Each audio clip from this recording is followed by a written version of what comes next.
karibuni chakula. Karibuni sana. Asante mwanangu, ubarikiwe. Hii nyama moja nadhani ni ya wewe mwenye nyumba mwanangu. Haya sawa.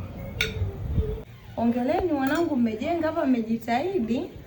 Ni Mungu tu mama. Na hizi nyama zote zangu. Karibu mama, karibu. Kumbe wanangu mna hela. Ongereni sana, mna hela sana wanangu. Nyama zote hizi za mimi au kwa vile ni mama yenu wa kiroho. Wewe mbona umeweka moja sasa mwanangu? Nitaongeza nyingine na nitaongeza nyingine. Sawa. Tumechinja kuku mkubwa sana. Sawa. Tumechinja kuku wawili, kwa hiyo uwe na amani kabisa. Kuku wawili?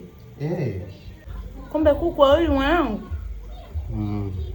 Mna hela sana. Sasa mbona kwenye fungu la 10 waga mnatoa 200 au baba unaingia sana huku?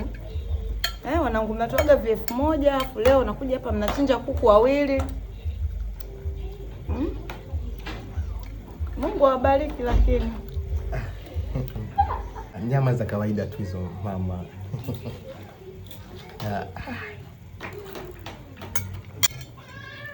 Mwanangu naomba basi kinywaji huko. Kaubobwa katamu sana na kameisha. Amtengeneze juisi ya matunda. Mwanangu mwambie mtu wako atengeneze juisi ya matunda, hizi zinaua. Na ndio maana ndoa hazidumu, hizi zinaua. Mwanangu msinywe haya, mimi hayo hapana. Hamna, hapana. Asante tu mwanangu. Rudisha tu mwanangu, usijali. Mimi hizo sinywaji. Kunywa basi kidogo mama. Hebu onje hivyo tena. Labda tu kwa vile umenilazimisha. Basi hebu niongeze glasi ijae kidogo. Ila msio mnapenda kunywa hivi vitu mwanangu. Ni huyu ndo anapenda masoda.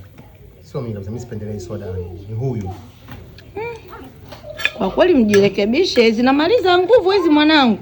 Eti ndio maana ndoa nyingi zinakufa siku hizi kwa ajili ya haya. Huyu mke wangu.